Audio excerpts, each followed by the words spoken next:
So I grew up in a tight-knit New York Italian family. And when I think about my childhood, I remember Sundays was the day my mom made raviolis and meatballs. And I remember playing silly pranks with my brothers. And I also think about my dad, who struggled since I was a little girl with chronic illnesses, too numerous to even mention. And I remember watching my mom and my dad kind of confront and struggle with those different things. And it left a profound impact on me. First of all, for the preciousness of life, but also wondering, what does it take to create real well-being in life? And I'm not just talking about physical well-being, I'm talking about emotional well-being as well. And that led to my life's work, really, which is to try to answer the question, how can we create optimal well-being in our lives? Or another way of saying it is, how can we thrive? And wanting to answer that question led me to UCLA, where I designed programs for undergraduate students to help them thrive in their lives. So what I want to do today is share with you two things. The first is a fact, and the second is a piece of advice. First, for the fact.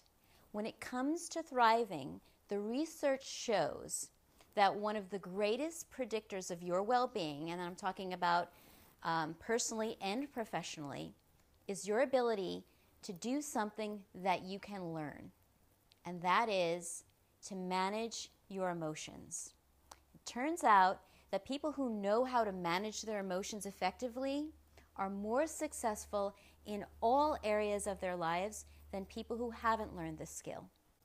That means they get better grades, higher salaries, more career success, better health, enhanced relationships, greater happiness, and even slower aging. So how do you navigate your emotions? So this is where the advice comes in. The first thing you need to understand is that your emotions live in your body, not your head. Now, it's easy to think they live in our head because when we get upset about something, we tend to think a lot about it. Why did this happen? I shouldn't have done that. So those are just thoughts. But actually, your feelings live in your body. So that means when you're feeling stressed or anxious or upset, you want to go to your body and try to calm down. Because when you're able to calm down, you're not only feeling better, but you're able to think better. And we know this because Dr. John Gottman found that when people's heart rate gets above 100 beats per minute, which is very common when you're upset, that it makes it harder for you to think clearly. So being able to calm your body is going to impact you not only, feeling better, but thinking better. So how do you do that? Well, there's a lot of different techniques. One of the techniques that I teach is called 3-3-6 breathing.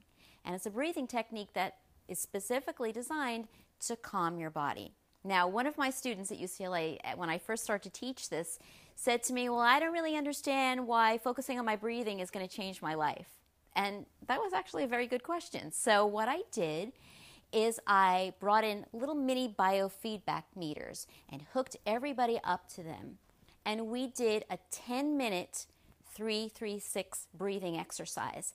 And within those 10 minutes, the students were able to see on these monitors that their skin temperature would go up, some of them as much as 15 degrees in just 10 minutes. And when your temperature goes up, it's a wonderful indicator that your body is relaxing and that you're just much calmer, and you're going to be in a position to make better decisions, to have more willpower, to be less quick to anger. All great things if you want to be successful at different areas of your life. So would you like to learn how to do 3-3-6 breathing today? Okay. All right, so here's how we do it. It's very simple. You don't need to close your eyes. If you want to, you can. You don't have to. And what you're going to do is, I'm going to walk you through this first and then we'll practice it. Through your nose, breathe into the count of 3. 1, 2, 3. Hold it for 3. 1, 2, 3. And then exhale through your mouth to the count of 6. 2, 3, 4, 5, 6. Now, the reason you may notice that your exhale is longer than your inhale is because on the exhale breath, that's when you send the signal to your brain that your body needs to calm and relax. So let's just try it one more time, the 3-3-6 breathing You can close your eyes again or not. Again, so breathe in for 3, 1, 2, 3. Hold for 3, 1, 2, 3. And exhale, 1, 2, 3, 4, 5, 6. So that is a technique that can help you manage your emotions. So imagine if you have to go into a difficult meeting, or you're going to be stuck in traffic, or you have to make a tough decision.